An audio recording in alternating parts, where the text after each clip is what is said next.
If needlework is your passion, whether you're stitching by hand, machine, or mixing it all up, you're going to want to hear about the Mr. X Stitch Contemporary Needlework Prize 2025. This prize celebrates the best in modern stitch, and it's open to creatives from all around the world, whether you're a student or an emerging artist or a seasoned professional. And the best part, you don't have to send your work anywhere. Just upload high-resolution images to a private folder we will send you after you enter. You can enter more than one category, for instance, hand embroidery and 3D textiles. Just grab an entry for each one. And if you've got a student ID, you can get 50% off the entry price as well. The deadline for entering is 30th of June 2025, and entries are now open at xstitchmag.com/prize-entry. Thanks to our brilliant sponsors, Bookmarked Hub by Search Press and David and Charles, and the legends at Lowry Workstands. If you've got the stitch bug, this is your time. Show us what you've got. Enter the prize now. Visit xstitchmag.com/prize-entry to get your ticket today.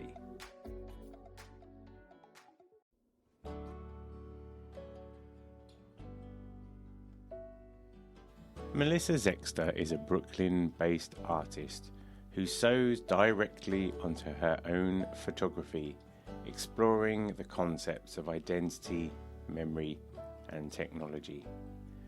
This is the first part of the Needle Exchange with Melissa and I, and it's been great to chat with her. I've known of Melissa's work. We worked out for well over a decade, and so it's fantastic to actually get to talk to her about her art. I've seen many people over the years who stitch on paper, who stitch on photographs. Melissa's work has a unique slant in that she takes the photographs herself, and her skill and experience in photography helps shape the narrative of those photographs before she then applies a new layer over the top of them with her needlework to create something really quite special. And she's been doing this medium for years. You know, as long as I've known her, she's been producing these works, and they explore family, they explore identity. They're really interesting to look at. There's something quite unique about the way she delivers her work.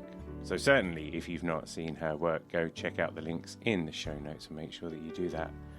This is the first part of our chat, like I say, so we really talk around the houses. We get to know how she does her work, how she came to be the artist that she is, and we talk in many ways just about that realm of medium.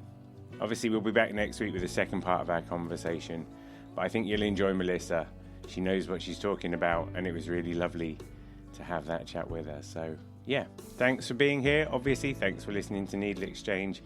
If you like this show, please do share it with somebody else who you think will enjoy it. And I'll be back next week with the second part of our chat. So in the meantime, enjoy the show.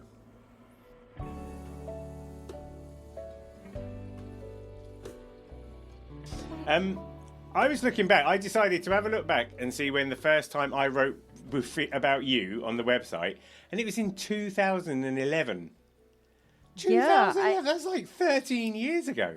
Yeah, I know. I remember that, and I don't remember if you found me or if I got in touch with you. I don't remember. Yeah, me either. I know it was a funny time because that, to me, in some ways, I look back and I think that was like prime time for me in some ways. That makes me sound like I've achieved nothing since. But like, because it was like Flickr was a thing, Facebook wasn't too much of a bummer, Instagram was emerging. There was just this time when it was a real sweet spot because it was quite easy to find people. I was really excited because I was still like finding new artists and stuff. And your work, like, I was just super excited about it at the time. I can remember always just being a thrill. And now I look back and it's like it was 13 years ago. Yeah, I know. Time flies, right? How have you been? I've been well, and I've been, consistently making work and building on my themes of portraiture, which I do mostly portraiture. And I've been embroidering on photos since 1999 now. Really? Wow. Yeah. So even I was quite late to the party then by that status. I know. And at that time, I had not seen anyone who was doing embroidery on photographs. And I have been doing photography for a long time before that. Right. So I studied photography in college and graduate school. And then right after that, I started kind of branching off from doing more like documentary and portrait photographer into wanting to create like one-of-a-kind photographs. And initially, I wasn't using embroidery. I had never sewn before. I'd Okay. never thought of it even. And I was doing like painting on photos and kind of more sculptural pieces with photography. And it was quite by accident that I came across sewing, which I immediately loved. But it was quite by accident. If you'd Go on like to then. hear Yeah, a no, I want the whole story. I want the whole shebang. You were 8 years old. No, go I on, go was, for it. I was 8 years old. So one summer I went to this artist residency program where, you're invited to go to a residency and just focus on your work for a month, and they just take care of you and you just do your work. And I was there, and I brought some photographs with me. I was doing these kind of sculptural pieces, and I ran out of photographs, and I was up in the mountains in the woods, and I had no way to print or access to photography. And there was another artist there who was making paper, and she said, "Oh, would you like me to teach you how to make paper?" I had never made paper before. I was like, "Yeah, that sounds great." So I made paper, and I went to the town. I was just buying something at the hardware store, and I noticed that there was a thread section at the hardware store. And I just bought some thread. And I got back, and with my paper, I started sewing these drawings onto paper. It was Right. quite by accident. And I immediately loved sewing. And I thought, I'm going to start sewing on my photographs. It was just an accident. If I hadn't run out of the photographs, I don't know. Or if I hadn't gone into that hardware store, I don't know where my work would be. I mean, it might have happened eventually, but, things happen by accident and they lead you into good directions sometimes. Yeah, definitely. And that's the beauty, isn't it? You look back and you just think there was some fate involved there somehow. Yeah, yeah. So, but I immediately loved it. And then I was thinking recently, my mother did a lot of textile arts and sewing, making our clothes and knitting and crocheting our whole life. And I never really did it. I guess you just don't always do the same thing that your mother does. But I remember being in college and I had to decide what was my major going to be, because I went to an art school and I loved photography. So I remember my father picking me up and I said, "I'm going to study photography." And he said, "I don't know if that's the best idea. Maybe you should study textile art." And I was like, "Textile art? Why would I do that?" So it's just funny how things kind of come full circle. And maybe I should have listened to my father. I don't know. It's funny that he kind of said that, isn't it? It was So long totally ago. out of nowhere. I was like, why would you say that? Like, I've And was never you, done. and was your mum quite nonchalant about it? Like she didn't try and make you do it. She just kind of did it and it was there. With her With her sewing. needlework and stuff. Was it more like I think functional or when I was a kid, she tried to show me how to knit, and I knit like little things for my dolls, and they all came out crooked, and it just wasn't my thing. And I tried to make a scarf, and it was all crooked. Everything I made was always crooked, and I guess it's kind of like that with my work too. But yeah. So I guess I didn't enjoy it at the time, but as I got older, I don't know, maybe I became more patient, and I really gravitated towards it. And I love the contrast between, photography, which is such a more technologically immediate medium in some ways, and then embroidery and sewing, which, as we know, is very time consuming and slow and kind of a meditative process. So I like the combination of the two. And I like that, in this age where photographs are so mass reproducible, that I was able to make just one of a kind photographs. That was kind of my goal, like I'm tired of looking at so many images and they kind of stop meaning anything. And the idea of like sitting with one photograph and just really studying it and making one unique thing that can't be reproduced was kind of my goal. It's kind of funny. It reminds me, I went to Florence to the Uffizi Museum or Uffizi Gallery with my wife, and there's a lot of like Venus. There's a lot of Venus, and after a while, you're sort of Venused out. Do you know what I mean? Because you're just like, Right. okay, another Venus. Or like if you see, It was making me think when you go to IKEA and you see like the black and white photo of the guy sitting on a beam of scaffolding in the 1920s at the top of the tower, and you're like, wow. We all know that image, Yeah, right? yeah, yeah, isn't it? But because there's Yeah. so many of them, it kind of just takes the sting out of it, doesn't it? It takes the Yeah. wow away.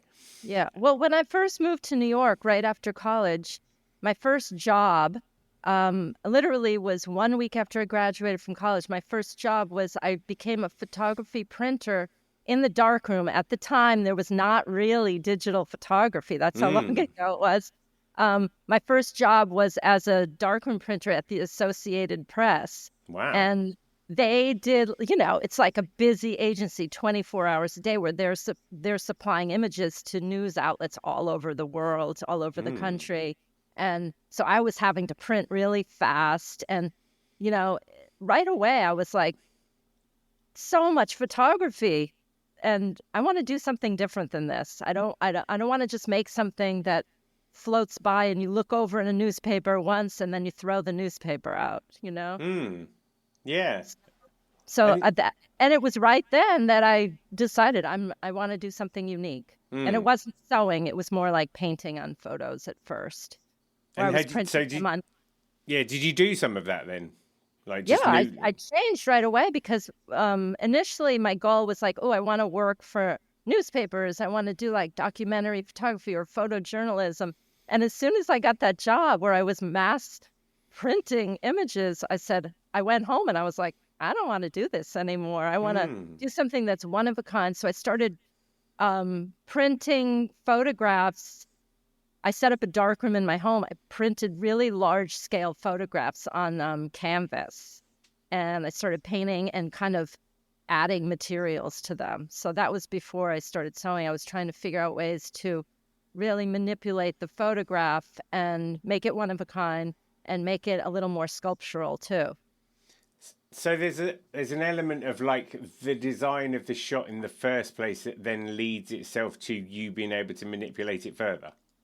Yeah. Yeah. And I was always interested at that time. I was always interested in portraits, and kind of very straightforward portraits, and then, altering them with paint. And then I started like printing them on wood and making these huge things. And eventually I just kind of ran out of space.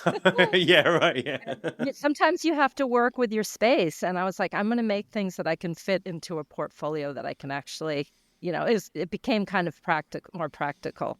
Yeah, I always wondered that about Henry Moore in the early days. As his works got bigger and bigger, do you think he was ever like, right, I'm really going to have to go one way or the other here? Like, right. Well, I guess if you get a certain level of, recognition and fame, and your work is selling consistently for large amounts of money, and you have access to large studio spaces or foundries or whatever it is, then you don't have to think about those issues. But if you're living in New York and you have a small studio or a small apartment you're working in, you kind of have to sometimes change your work a little bit so that it can fit with, for practical reasons, fit into your space. And like when you started, so how old were you when you started making that decision? What was that? Because you just come out of college, you say? I was 21. Right. And so a lot of your... It's been a long time. That's not where I'm going with this line of inquiry, just to say that. But so a lot of your peers would have been graduating at the same time as you. Did any of them take similar paths, or were you a bit of an outlier at that point? No, I was kind of doing my individual choice. I knew other people I had studied photography with, but people kind of went in all different directions. A lot of them didn't even continue with photography, or they went into like computer science or computer arts. And I didn't really know anyone who was doing the kind of photography I was doing. I mean, I'm sure there's people out there who, do painting and things on photographs. And then I went to graduate school a year later, and then people were kind of doing more mixed media things with photography. But even then, you went and did embroidery, which presumably had people spitting drinks out when you told them or something. Yeah. Well, when I did embroidery, that was a few years later. And honestly, at that time, I had never seen anyone do embroidery. And I thought, no one's going to do this. This is too crazy. It's just like, this is too time consuming. And, and then now it's so different. I do see a lot of people who are embroidering on photographs, but a lot of what I see is people kind of using appropriated images or postcards or kind of images that look kind of like stock photography. Um, but not everyone, obviously. But it's really important to me that I use my own images. I really consider myself a photographer. And early on, when, I'd be in exhibitions with, embroidered photographs, or if someone came to interview me for a publication and they'd ask me how I feel about being a textile artist, I thought, I'm not a textile artist, but now I think I guess I identify that way in a bit, because I've been sewing and doing this on photographs for so long. I guess I consider myself a textile artist of sorts, although I still consider myself a photographer. It's an interesting point that you make there, actually, about because a lot of the time when you see people who are stitching on photographs, there is that thing of, I found these photographs, and weaving narratives. It makes me think of, Maurizio Enzeri was the one who always seemed to get the notoriety with his like geometric designs coming out of Right, people's eyes and all right, those kind of things. right. So it's interesting that your process is much more deliberate than that in the first place. Yeah, and I do like his work. Yeah, the photography is really important to me, and most of the people who are in my photographs are people that I know, and so it has this added importance to me. It's almost creating sort of a memento or a memory and kind of adjusting that memory through the use of thread. But I find that when I have a connection to the photograph in the first place, I'm able to kind of react to it and have much more feeling to it than if I use a photograph that's not my own, or if there's subject matter in the photograph that I don't feel so strongly about. So can you talk like through the process? Is it possible to do that? I know, for instance, or I believe, for instance, you have quite a few family members in your photos. Yes, I have a lot of my photographs, but not all, include my daughters. I have two daughters who are now in their 20s. But I also use a lot of friends in my photographs, and there are some photographs of people that I just met, but they have a certain look that I think would go well with my sewing, my techniques. So I've kind of become friends with people through asking them, would you like to model and be part of this process? So a lot of my work, I would say 75% of the photos are taken with film, and I use a medium format film camera. And then I process the film and I print the photographs myself. And most of the photographs are about 20 by 24 inches. So they're not tiny. And there are some smaller ones and there are some bigger ones, but that's kind of my average size. But yeah, the most of the people in the photographs are people that I know, and there's a lot of photographs of women, although there are some of men too. And is it that the model dictates the picture, or does you get an idea in your head and then you put the components together to execute that idea? Usually when I take the photographs, I don't really have a specific idea of how I'm gonna, alter them with the sewing, what kind of patterns I might use, or even what colors I'll use. But once I print the photograph, I'm obviously printing, I take a lot of photographs and I'm printing the ones that I think will work with embroidery. Now, they don't always work, but I'm hoping that they will.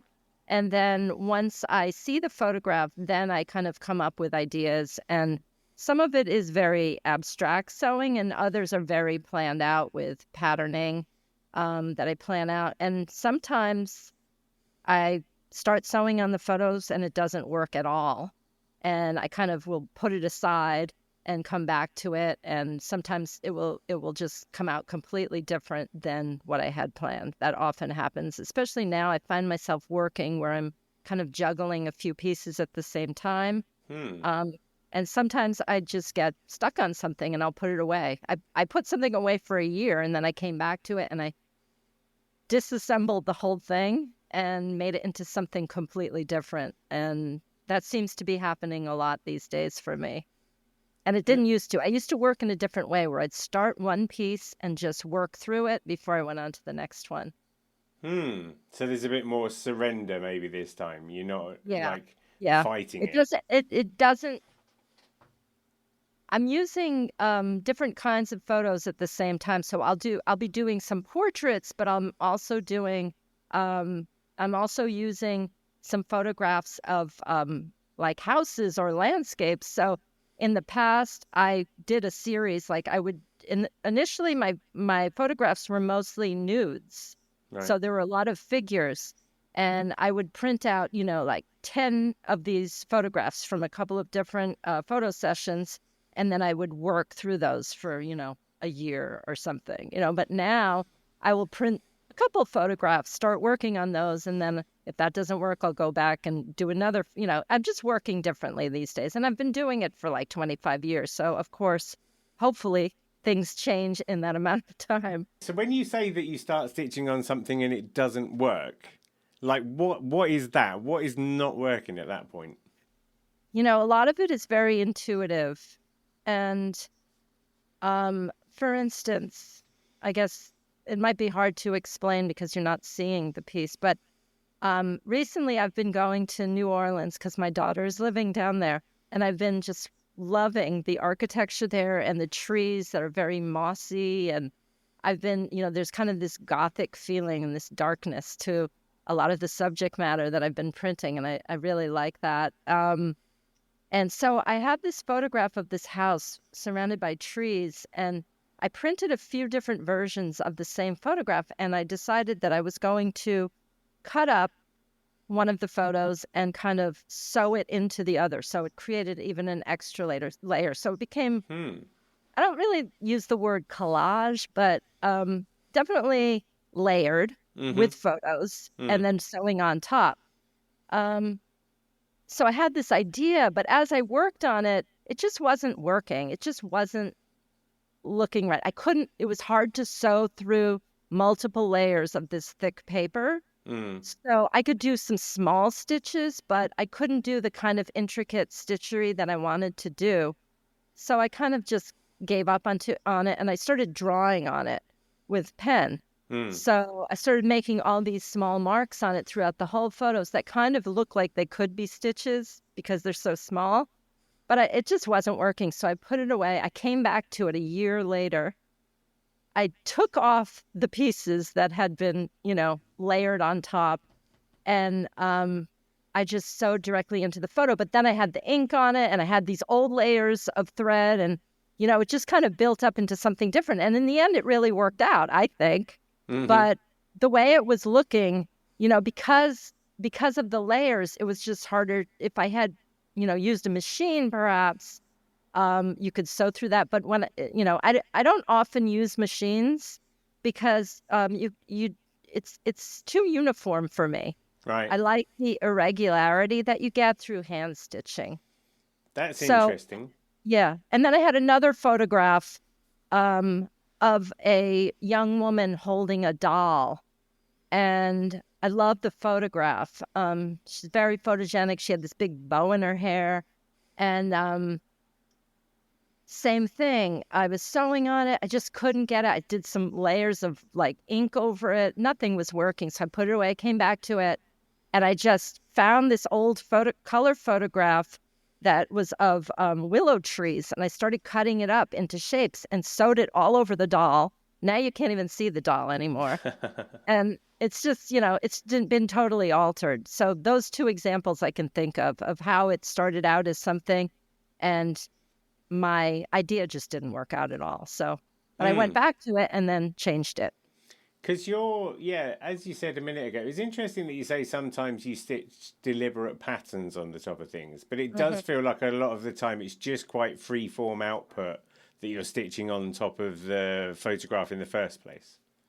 Yeah. Some of it is free form, some of it is planned out because it has to be, because if I'm doing a very repetitive pattern, that type of thing I feel needs to be planned out. But one thing that I really enjoy is and you've probably heard this from other embroidery artists, is how the back of the images look. So what I do sometimes is I'll be sewing, my pattern on the front, but I'll flip it over and start working. So I'm not even looking at the image, and I'm sewing, holding the back towards me, sewing from the front, but not seeing the front, and all the loose stuff, all the layered and textured stuff that then comes through on the front of the image. So I don't know how that's going to look, but I like that element of surprise. I like the contrast between the, the kind of planned patterning with very loose and more abstract textured thread. That's making me smile, right? Because when I saw your work, like one of the first thoughts I always had was, this must be what it's like to be psychic. Because I always thought that with your work, it's like there's this whole layer of conversation that for most people is unseen. But, if you're psychic, then suddenly you can see all these things behind it. And then I like the fact that you turn the picture over, and I'm not psychic, so obviously I don't know what I'm talking about. But well, I am psychic. Are you? Kind of. Get out of Dodge. But so what I'm trying to say, if you turn it over, then what you're doing is you're allowing the messages that are behind the scenes to dictate what's coming out the front, which to me feels like that would be what would be like if you were clairvoyant or clairaudient, one might say. Yeah, well, the one challenge that I find in my work is like, how do you present this work where the back looks really interesting, but you like the front too, and sometimes you can't decide, So I've been in a couple exhibitions where I've framed it where you could see both sides, where you put it in glass, but you could see both sides. So that sometimes is a solution, but it's hard to sometimes install things like that, So I don't often do it, but I like that idea of being able to see the front and the back. Yeah. Well, Diane Mayer then, who obviously stitches on photography, quite a different process, as in she's just kind of cross-stitching and there's a pattern and a deliberacy to that. But she does frame both sides in glass so you can see the back. And she's also, she leaves really long dangling threads. She doesn't really seem to tie much off. And I think there's a certain fearlessness. I could feel like old people like falling over in their tracks or fainting when they see the back of it. But I do like that. Yeah, and I exhibited her work at one point. And again, the thing is it's almost like you want to put them on plinths so that people can walk around either side, but that's not always practical. But I mean, it's not impossible. Yeah. But... No, I've done that a few times, and I really like it because then, if someone comes to your studio, they can obviously look at the front and back, but if you have your work hanging on the wall in a gallery, it's not often that you can see the back unless you do frame it that way. Yeah, and then who was I talking to? I think it was Julie Heaton. I interviewed her a while ago, and she'd done a piece, I hope it's her, where she'd kind of cut the image in half, and then she'd stitched the front face of one half, and then turned it over and stitched the back face of the other half. Right. But still had it from the front, if that makes sense. So half of it was the front stitch, and half of it was the reverse of the stitch still on the front. Yeah. So I think that's kind of, although I'm not cutting an image in half, sometimes that's what I'm aiming to do when I'm flipping the image over and sewing, to get that texture that comes forth on the front of the image. So you can kind of see both. Now, I'm really itching to dive into the fact that you just said you were psychic, but I am going to save that for a minute. But I mean, is that, do you think, where this conversation with the thread comes from? Is that part of what you're trying to do, is put like two different like realms on the same space? I would say not always, but sometimes there's a lot of my pieces where, like I said, there's like very deliberate patterning, and then over it will come this very loose thread and added layer of color.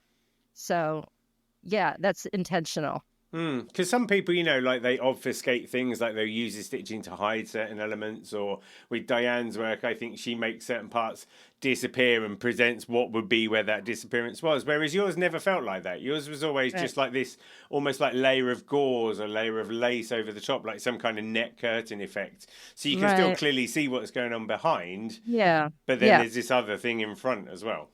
Yeah, I mean, it's kind of a fine line, I think, sometimes between like creating these webs I guess I could call it a web over a photograph versus like really burying the photograph. You don't want to like destroy your photograph so it's not visible at all. So you kind of have to stop at some point so that the image can still breathe through the thread. But you want the thread to, to integrate in a certain way with the photograph without totally burying or destroying it.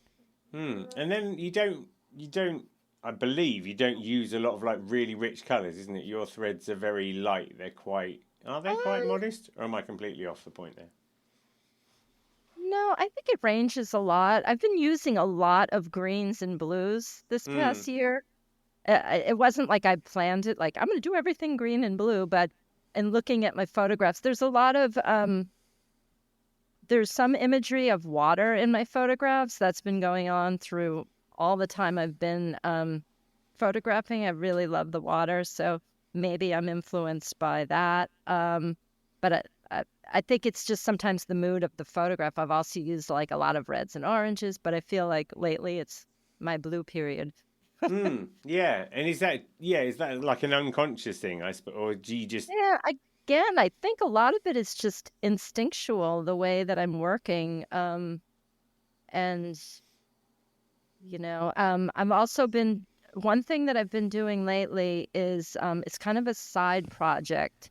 There's smaller images that I can fit into a typewriter because I've been kind of collaborating with different writers and musicians where they provide me with some words, and I've been integrating the words and embroidery onto photographs. And a lot of the thread is white. So I haven't really, sewn so much with white, but I like this idea of like using black and white photos. There's really not much color besides the black of the text from the typewriter and the white textured threads. So it's a little bit different. I don't know exactly how this is all going to turn out, but they're kind of smaller images that I can fit into typewriters, which it's not usually the scale that I work. I've seen a couple of those pieces on your Instagram, and it's almost like there's a real like modern, there's a bit of like a punk aesthetic because it's almost like the way the words are like cut out and pasted and stuff. But it feels like it lends itself to almost some kind of poetry, or there's a form of storytelling that's evolving there, isn't there? Because you've got the image and you've got the words and you've got the interplay between the two. Yeah, I mean, I really love music. I think I love music as much as I love art and photography. So I think I'm trying to kind of figure out, and sometimes I get angry at myself. I'm like, why can't I just figure this out? But I guess that's one of the joys or the challenges of making art, is that you have to work through processes to figure these things out. So, but I'm trying to figure out how to kind of integrate text more with my images, whether it's my own writing or other people's writing or lyrics, and using the embroidery with it too. So there's a few different things going on. I'm kind of surprised you haven't done like an album cover somewhere down there. Oh, I would love to do album covers. Well, for all the bands listening. That's actually one of my goals. And I've had a few people ask me to do album covers, and then, things just haven't panned out, but that's one of my big goals. So if there's anyone out there listening, all of those textile artists loving rock stars. I'm available for commission for album covers. That would be amazing, wouldn't it? Yeah. I also, I don't know how to bring this subject up, but there's something about you cross-stitching on Jell-O packets. Oh, yeah. Is that just like a guilty pleasure or something? I think I've become, I don't know if other textile artists are like this. I've become so addicted to sewing. I can't stop. So in my downtime, I collect these different, packages like Jell-O packets or like tea pack, cardboard, things that are made of the lightweight cardboard. And then I'll just sit on my porch and just sew cross stitch on them. And I like it. It's just it's just a fun thing to do, So does anybody walk past you and you're like, that's that cross stitching on jelly lady again? Oh, yeah, probably. There's that crazy Jell-O lady. I love that. So with like your body of work and the pieces that you do, are there any like themes in your head, or or are you literally just making one up after the other, kind of because you feel like taking some photos, you feel like making the stitches? Like, how much is there a deliberacy to like the broad picture you're painting?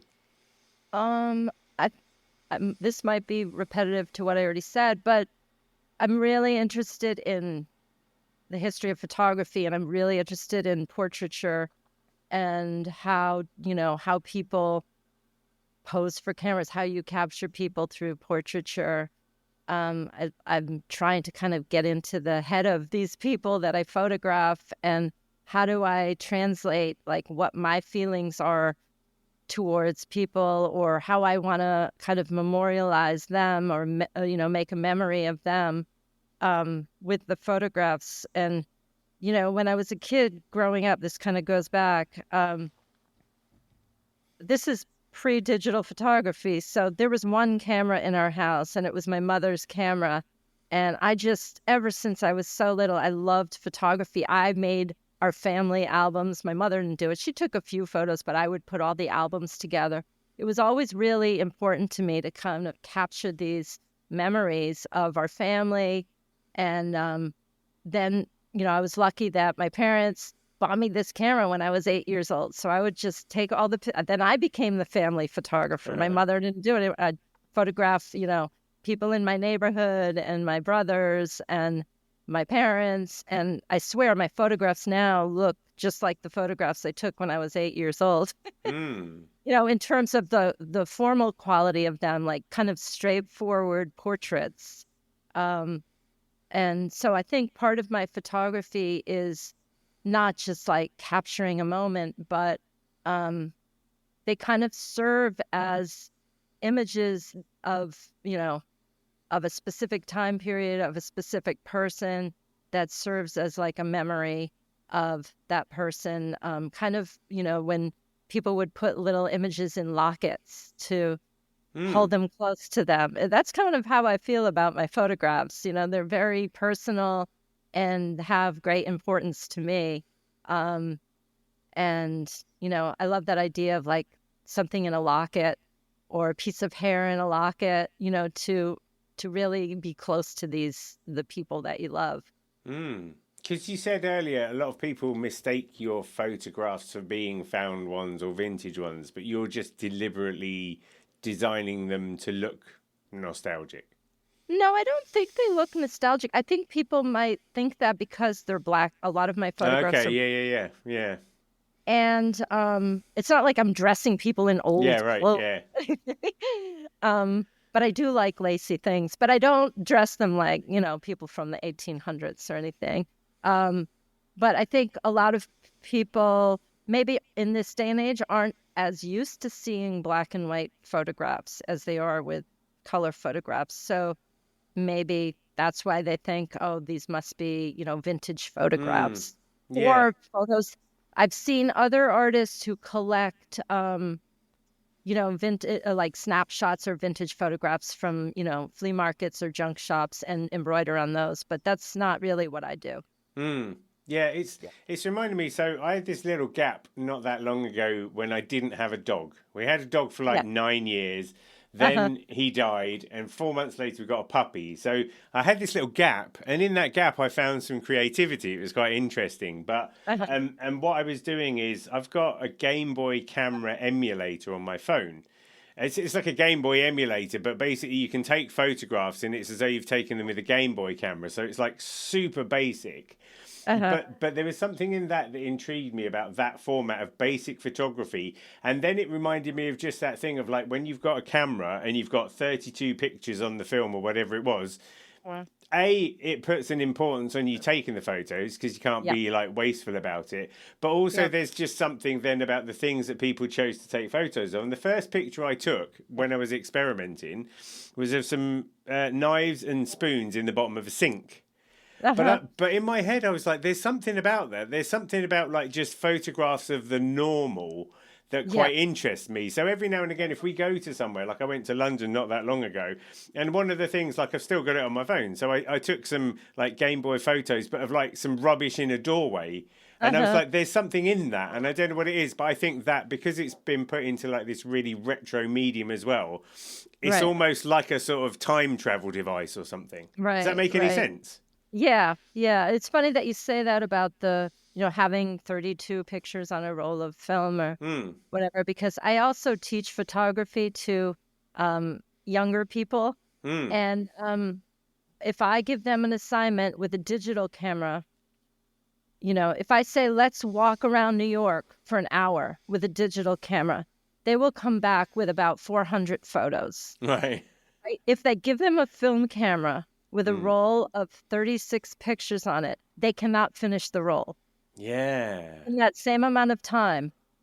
I, I think when you're using film, first of all, it's a very different medium because you're not seeing your images right away. Hmm. You have to really focus, and I find that I look at things in a different way because I don't have endless amounts of, you know, pictures to take like you do with a digital camera. So I think it's just the way you capture images is a little bit different. Yeah, there's something in your head, isn't there? There's almost like this directorship or something pops into your Yeah. brain that says you Yeah. can't just hit and hope, can you? You've got to like, there's got to be some intrinsic value in what you're Yeah. doing. And I mean, you could have, if you had 10 rolls of film, you could shoot 360 pictures, and that's fine. But it's just interesting to me that, people find it really hard to shoot a roll of film, but with the same amount of time with a digital camera, they can shoot 400 pictures. Yeah, and then I mean, as part of that process, then do they go through the production of it? You know, they get to see their prints a few days later or whatever. Is that all part of it? Yeah.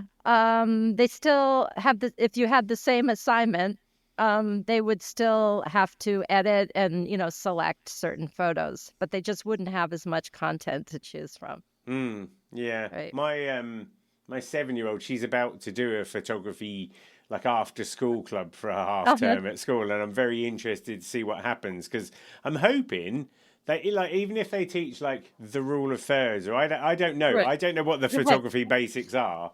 But Right. I'm worried that it might just be they'll just teach them, I don't know, any old crap, take a picture on an iPad, you Yeah. know. Whereas Yeah. my 5-year-old, like we've got a couple of little digital cameras, not phones or whatever, but the little digital Yeah. cameras, and I'm like, she's got a bit of a knack. She's kind of interested in the tech. I kind of Right. want to give it to her now and let her have free reign in the hope that Yeah. by the 10 years down the road, she's Melissa Zexter. Yeah. Right. I mean, photography is so different now, just because everyone has a camera. Hmm. But But then you must still, well, you've just got this old school grounding in it, haven't you? So you obviously appreciate it yeah. differently. Yeah. I mean, I learned photography in a very different way, and um, maybe that influences the way that I take pictures too. And also, one thing that I didn't mention is, and you might already know this about me, is that I grew up in a house that was 400 years old. Uh, Oldest house in America, so it was. actually, and my parents were antique dealers, so I was always surrounded by. I like grew up in a museum, Yeah, basically. right, I just yeah. found it surrounded by paintings, and I think about my photographs, how they look exactly like the paintings that I grew up with, Mm. 18th, 17th century paintings in my house with portraits. And I think, what you're surrounded by sometimes can really influence the way that you look at things, um, the way that you make things if you're an artist. It's just kind of sucked into my system, being surrounded by, antiques and old paintings and beautiful textiles. It's kind of what I became. Yeah. I think that's, it's funny, like you say, it's just there's layers in there, like dipping a candle, isn't there? There's layers of Yeah. you that are just that. But do you ever feel the urge to like hold a flash up in your other hand when you're taking a photo, like those old Oh, ones, like yeah. they used to do? Like flash powder, throw it on Yeah, the ground. that could be right in your wheelhouse. No, that's amazing. I mean, are there any like when you're teaching photography, is there like photography 101 principles? What are the sort of things that you try and teach good Yeah, I practice or something? mean, I'm I'm where I teach, we still have a dark room, so we do dark room and we do digital, but I usually start with dark room work. And I just teach them, to start, you got to learn how to use your camera. You got to understand all the functions on your camera. So all that, very technical stuff you need to kind of get down before you move on and photograph whatever it is that's personal to you and what what you want to do. So we do some technical exercises, and then we kind of move into more personal subject matter. I did a course once. I did a day course where someone taught me ISOs and apertures and all of that. And I think on that day, I had like a moment of clarity, where I was like, oh, I understand this. And then subsequently, that's all fogged back over again now. So of course. You just switch to the auto button. Yeah, if you understand how to use your camera or whatever tool it is that you're using, you can make decisions then on how you want your photographs to look, or how you want your, whatever. Like if you're a painter and you have different kinds of paintbrushes, I guess, you could do different things with different kinds of paintbrushes, right? Thanks for joining me on another Needle Exchange. I hope you enjoyed the show. I'd love to hear from you, so feel free to email hello@needle.exchange, that's NEEDL.exchange, with any thoughts, comments or feedback. And if you want to keep up with all the news, sign up to the Needle Exchange mailing list at bit.ly/needleexchange. See you next time.